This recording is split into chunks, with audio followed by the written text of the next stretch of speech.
Livro de Tiago, capítulo 5, versículo 17, diz assim: Elias era um humano como nós. Ele orou fervorosamente para que não chovesse, e não choveu sobre a terra durante 3 anos e meio. Orou outra vez, e os céus enviaram chuva, e a terra produziu os seus frutos. Amado, precioso Espírito Santo, unja a tua palavra, querido, e fale conosco nessa noite, Senhor, em nome de Jesus, amém. Queridos, eu gostaria hoje de passar para vocês 2 coisas muito importantes na vida cristã de vocês, que vocês precisam ter para esse tempo. Mas não é somente para esse tempo, é para toda a vida. Essa semana eu estava falando para o filho espiritual que o relacionamento você conquista, mas a intimidade você constrói. Então a sua vida toda cristã, você pode ter um relacionamento com Deus, mas também você pode chegar a um nível de intimidade, onde Deus deseja que todos cheguem. Então, na nossa vida cristã, queridos, tem coisas que nós estamos conquistando e construindo agora, não é somente para a nossa vida agora, mas está definindo diretamente o nosso futuro, a nossa vida eterna. E aquilo que nós estamos construindo dia a dia, num relacionamento, numa intimidade com o Pai, com o Filho, com o Espírito Santo, não é somente para agora. Nós temos que pensar, queridos, que nós estamos criando raízes, nós estamos estruturando raízes, nós estamos criando estruturas, não só para os dias de agora, mas para os dias de amanhã, nos meses que vêm, nos próximos anos que estão chegando. E essas duas coisas que o Espírito Santo me mostrou, é muito importante você ter na sua vida cristã essas 2 bases muito fortalecidas. Uma delas é o seu relacionamento profundo, intenso em Deus, e a segunda é uma vida de fé. Amados, nós estamos vivendo dias que, se realmente você não estiver realmente intenso em Deus, e a sua fé é intensa em Deus e na palavra de Deus, se você não estiver realmente nutrido disso, alimentado disso, fortalecido sobre isso, querido, como vai suportar tamanhas coisas que estão acontecendo? Amados, nós estamos vivendo tempos que se nós buscarmos a Deus, nós temos que buscar muito mais. Nós estamos vivendo tempos, querido, que se nós buscarmos fazer a vontade de Deus, nós temos que buscar mais ainda. Nós estamos vendo dias, amados, que vai definir aonde vamos chegar pelo nível que nós estamos colocando a nossa vida do Pai, do Filho, do Espírito Santo, da palavra de Deus. Se levantou uma pesquisa sobre o Brasil, a maioria dos cristãos brasileiros não oram 30 minutos por dia. Uma grande maioria não ora 30 minutos por dia. Uma boa parte dos cristãos nunca leram a Bíblia toda. Muitos cristãos não têm o hábito de meditar na palavra de Deus todos os dias. Isto é uma pesquisa, são índices. E nós, irmãos, se nós estamos sabendo os resultados deles, nós não podemos deixar a nossa vida também ser uma vida somente, aparentemente, de um cristão. Essa semana nós estávamos conversando com o apóstolo, e o apóstolo ele teve uma visão que o Senhor já arrebatou ele muitas vezes aos céus. Mas numa dessas visões, o Senhor também abriu o inferno. E nessa visão que ele teve, ele viu muitos cristãos caminhando para o inferno com a Bíblia debaixo do braço. E ele perguntou e questionou a Deus: Senhor, o que é isso? O que está acontecendo? Porque muitas pessoas estão andando com a palavra, mas não estão vivendo a palavra. Muitas pessoas estão caminhando com uma vida para Cristo, mas Cristo não está vivendo nas suas vidas. Não houve uma mudança, não houve uma transformação, não houve uma metanoia. Então, irmãos, essa visão que ele teve estava mostrando que muitos que se dizem que são, não estão sendo como Jesus gostaria que fosse, querido.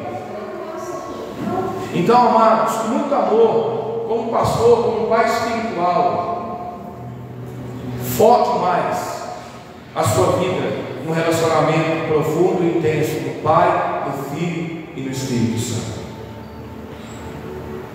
Irmãos, a vida cristã, uma vida rasa, uma vida cristã rasa, é uma vida fraca. Muitas pessoas dão ênfase à luta, à prova, à dificuldade, à tribulação, à angústia, à tristeza. Irmão, tudo isso aí existe. Independente se você é crente ou se você não é, tem. Isso a gente não tem como evitar, mas a gente pode vencer, a gente pode superar, a gente pode avançar e não ficar preso nisso. Porque quando você olha a palavra do livro de Salmos 60, versículo 12, diz assim: em Deus falemos proezas. O que é proezas? São coisas grandes, são coisas importantes, são coisas de valor, são conquistas, são superações.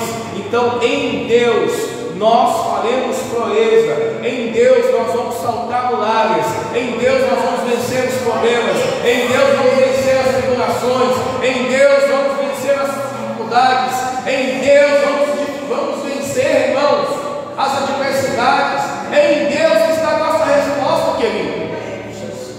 É em Deus que está a solução daquilo que precisamos.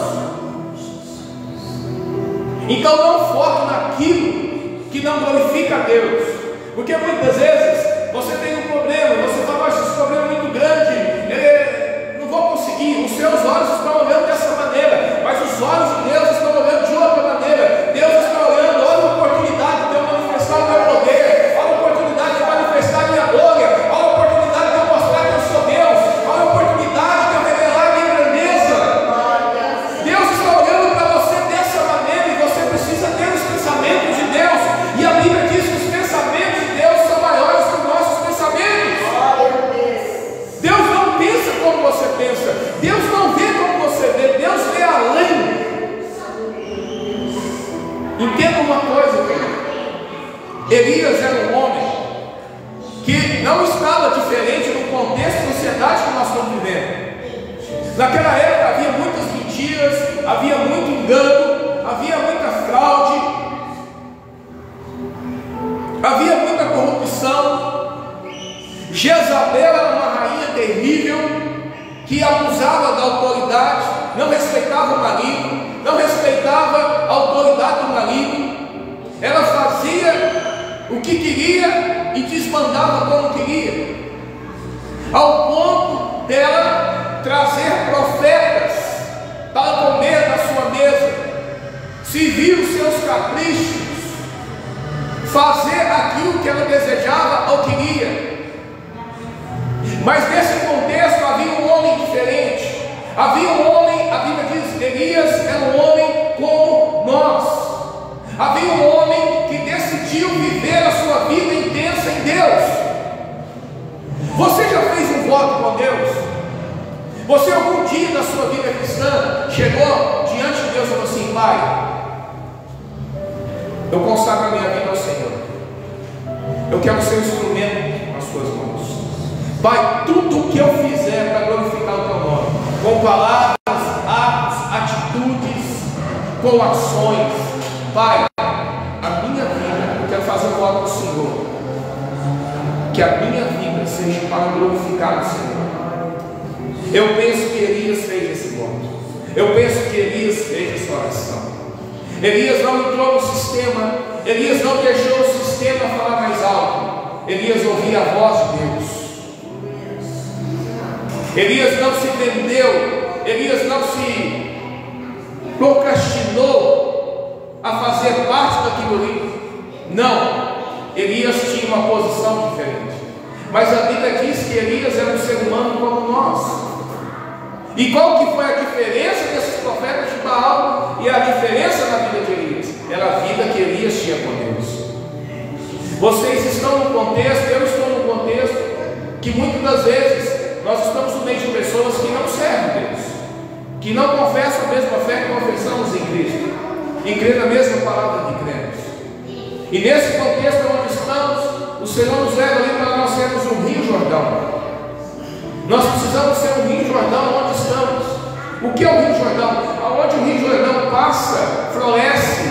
Aonde o Rio Jordão passa, gera vida. Aonde o Rio Jordão passa, chega vida, chega transformação, chega mudança.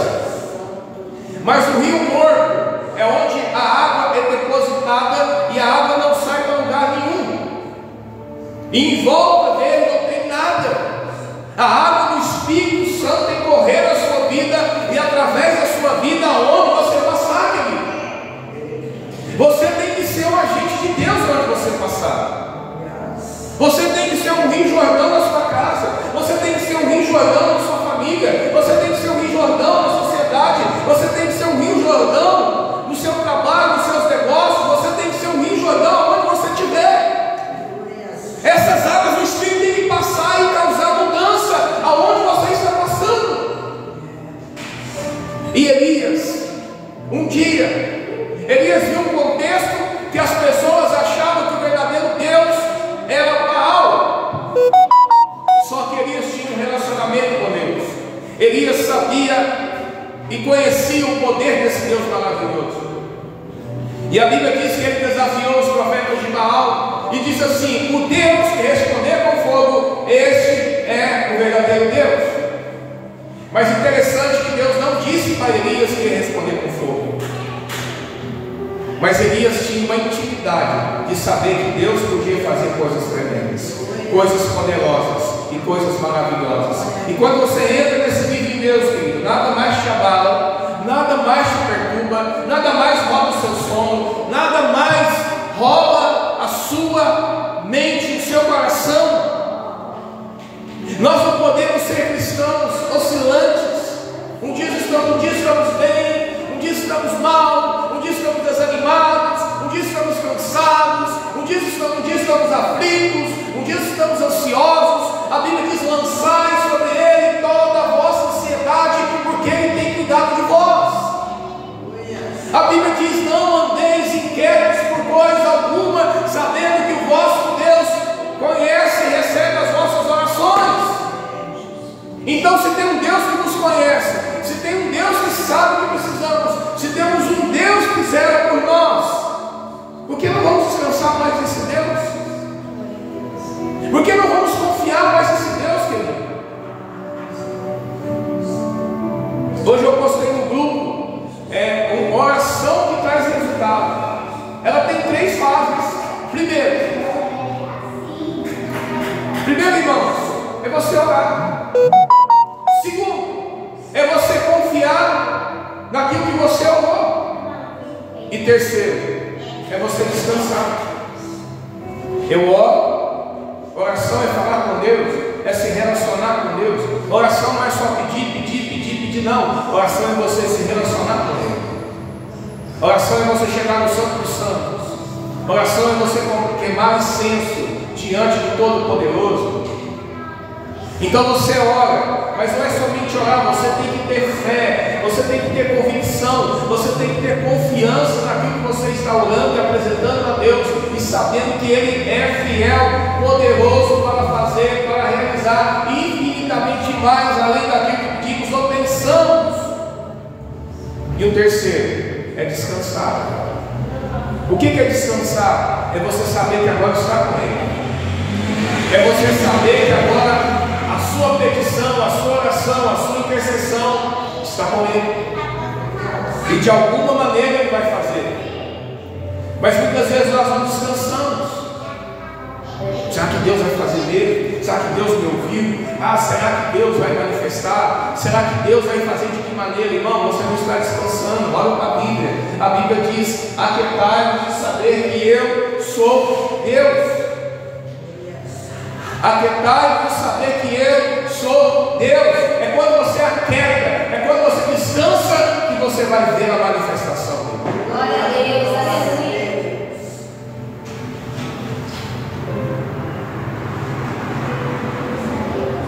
A Bíblia diz que Deus trabalha a favor daqueles que nele esperam. Deus está trabalhando para aqueles que estão confiando nele. Você não entendeu? Deus está trabalhando para aqueles que estão aguardando e esperando nele. A sua função agora é descansar, é confiar que ele é capaz de fazer. Amém? Então a Bíblia diz agora que Elias desafiou aqueles profetas. E os profetas foram lá, colocaram o altar, colocaram o sacrifício, colocou a lenha, clamaram o Deus deles e nada aconteceu. E ficaram muito tempo até se mutilando o seu corpo para ver se acontecia alguma coisa, não acontecia nada. E Elias falou: grita mais alto, talvez o Deus de vocês está dormindo. Mas chegou um momento que agora Elias, ele restaurou o altar. Elias, ele preparou o altar. Irmãos, esse altar é a minha vida, é a sua vida. A nossa vida tem que estar preparada todos os dias para receber o fogo de Deus, para receber a manifestação de Deus, querido. O altar é a nossa vida, né? A gente não pode viver uma vida de qualquer jeito, de qualquer maneira, querido. A gente não pode viver uma vida como Cristo não fosse voltar, como Jesus não viesse buscar a sua igreja. A gente não pode viver uma vida, amado, sem uma direção, sem um propósito. A Bíblia diz que não foste vós que escolheste a mim, mas eu que escolhi a vós. Você é o escolhido de Deus. Você é o escolhido de Deus, foi Ele que te escolheu. Às vezes a gente fala assim: quem quer aceitar Jesus, irmão? Mas foi Jesus que aceitou a gente. Foi Ele que nos recebeu, querido. Foi Ele que nos recebeu, foi Ele que morreu. Aquele que vinha a mim de maneira nenhuma vai sair fora. Foi Ele que nos recebeu, Ele que nos aceitou.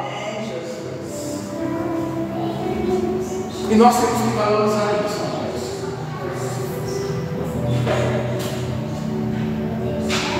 E a Bíblia diz que Ele organizou o altar. Irmão, coloca a sua vida no plano de Deus.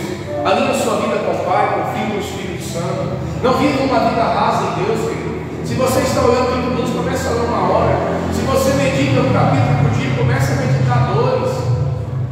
Parabéns você que fez o jejum de Daniel. Hoje nós encerramos o jejum de Daniel. Foram 21 dias, amados, muito abençoados. Teve pessoas que começaram o 2º dia e desistiram no 3º, mas prevaleceram até hoje. Deus está nos preparando para coisas maiores, queridos. E a Bíblia diz que Ele arrumou o altar, e nós sabemos, cada um de nós sabe áreas da nossa vida que precisam ser organizadas. Mas muitas vezes nós não temos iniciativa. Então eu quero te dar um conselho aqui hoje. Sai desse mundo, nesse culto desse assim: Espírito Santo, muda na minha vida que precisa ser mudado, toca que precisa ser tocado, ajeita que precisa ser ajeitado, transforma que precisa ser transformado, alinha que precisa ser alinhado, muda que precisa ser mudado. Fala com o Espírito Santo, querido. Fala para Ele. Nós estamos aí chegando no final do ano, e nós não podemos começar no mesmo ano, terminando da mesma forma esse. A nossa vida, irmão, tem que crescer, tem que florescer a vontade do Pai para nós. Eu estava dizendo hoje no culto de manhã, nós vamos ter um treinamento. Mas eu já fiz tantos treinamentos. A Bíblia diz: o meu povo erra, o meu povo padece por lhe faltar conhecimento. Aprender nunca é demais. Nós precisamos, irmãos, ter esse entendimento para haver um crescimento. E a Bíblia diz que Ele arrumou o altar, Ele colocou o sacrifício, a lenha já estava posta e mandou derramar água. Nós sabemos, se você vai fazer um churrasco, você não usa água, você usa álcool, carvão. Mas Elias, ele sabia como Deus era capaz de fazer. E quando ele orou, o Deus de Israel, o fogo desceu, consumiu o sacrifício, consumiu a lenha, consumiu as pedras e lambeu a água. E todos eles caíram de joelho, confessando que só o Senhor é Deus. Só o Senhor é Deus. Então, amados, é muito importante nós termos esse entendimento. Nós sabemos que a nossa vida intensa em Deus vai gerar e produzir resultados. Elias é um homem como nós, sujeito às mesmas paixões que nós. Tem uma tradução que diz que ele é um homem sujeito às mesmas paixões que nós. Só o que levou ele a viver num contexto diferente foi a sua vida íntima com Deus. A Bíblia diz que ele orou para não chover, e durante 3 anos e meio não choveu. A Bíblia diz que ele orou novamente para chover, e choveu. Então, olha a força, olha o poder de alguém que realmente pensa em Deus. Ele liga no céu e desliga no céu. Ele liga na terra, liga no céu. Ele desliga no céu, desliga na terra. E eu creio, irmãos, que Deus precisa de pessoas assim nesse tempo de agora. Você tem filhos, você tem netos, você tem família. E hoje nós que somos pais, nós que somos avós, as gerações que estão vindo conta conosco. A experiência de vida que temos hoje eles não têm. A vivência de vida que hoje temos eles não têm. A estrutura espiritual que nós temos hoje eles não têm. Mas eles estão vindo confiando em alguém que está na frente. Os jovens são o futuro da igreja. Os jovens são a igreja de amanhã. E é por isso que nós precisamos começar a transferir isso para eles. Nós precisamos discipulá-los, não só de palavras, mas atos, atitudes e exemplos. E se eles verem em nós isso, uma vida profunda em Deus, eles vão desejar ser mais ainda. Há promessas para jovens, há promessa para adolescentes, há promessa para essa geração. Será a geração do avivamento, será a geração do derramar do Espírito Santo como nunca houve.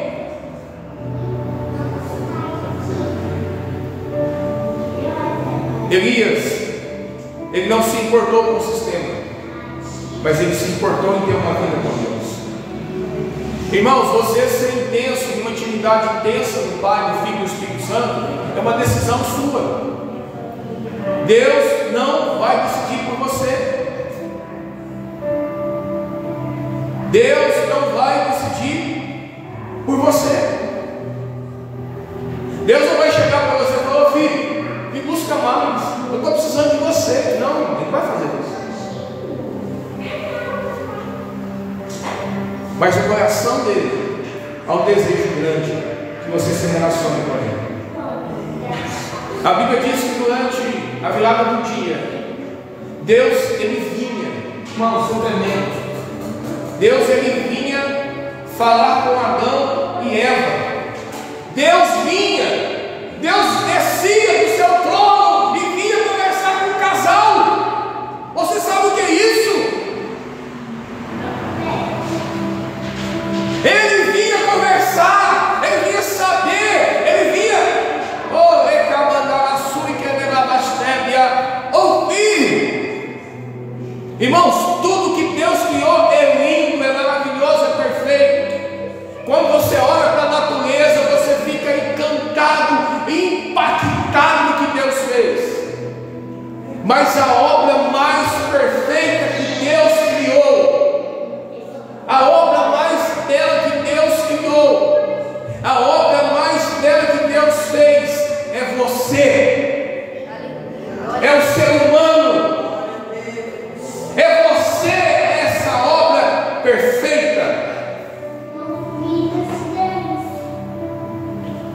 Então Deus, Ele deseja ouvir você. Deus deseja estar com você. E quando Jesus veio, Jesus chega. Eu desci do céu não para fazer a minha vontade, mas a vontade do Pai que me enviou.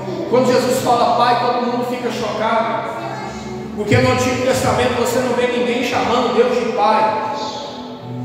Mas agora Jesus vem Ele. Lá no comecinho, meu Pai tinha uma relação com seus filhos. Essa relação foi quebrada. Essa relação houve uma ruptura através do pecado, da desobediência. Mas eu vim para estabelecer essa relação entre vocês e o Pai.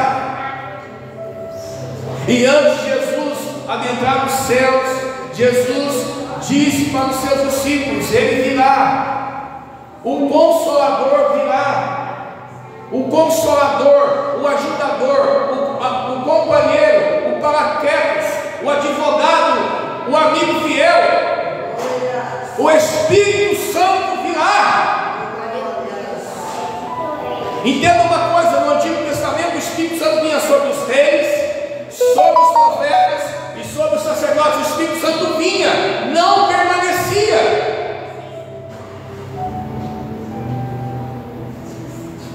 Mas após a morte e a ressurreição de Jesus, Ele veio e permanece. Então Jesus ele abriu um novo caminho.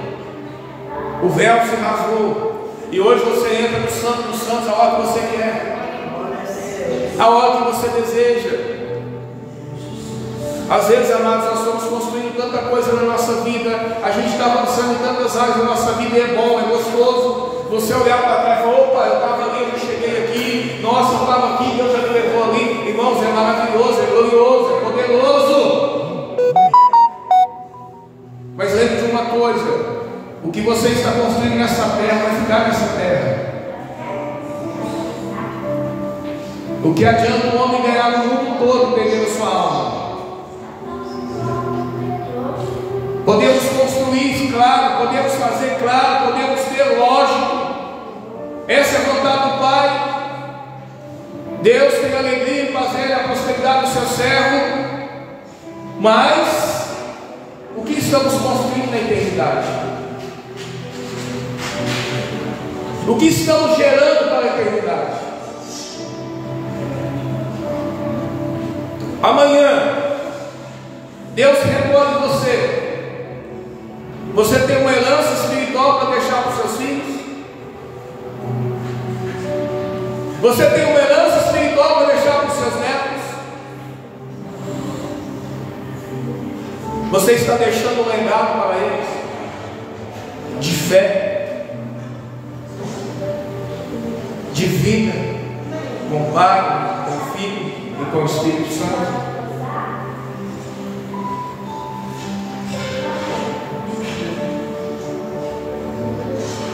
A hora se foi, querido. E depois eu prego a parte dele. Amém? Vamos orar. Eterno Deus, poderoso Pai, Senhor, que essa palavra o Senhor continue falando conosco, Senhor. Que o Senhor nos levante como Elias a nossa geração. Que o Senhor nos levante como Elias no tempo de agora, Pai. Que o Senhor nos levante, Senhor, como homens e mulheres que não venham realmente se dobrar diante de Jezabel, que não venha se dobrar diante do sistema, que não venha ser, Deus, levar uma vida por encantamento, por desejo ou vontades. Não, mas que a nossa vida seja uma vida intensa no Senhor, e que a Tua palavra venha nos revelar as verdades que precisamos todos os dias, que a nossa vida seja escondida debaixo das Tuas asas, Altíssimo.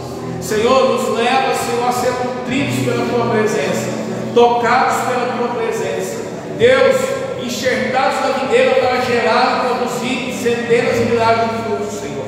Deus, que a nossa vida seja uma vida de resultados, que a nossa vida seja uma vida frutífera, que a nossa vida seja uma vida, Senhor, que venha gerar para produzir e continuar gerando, Pai.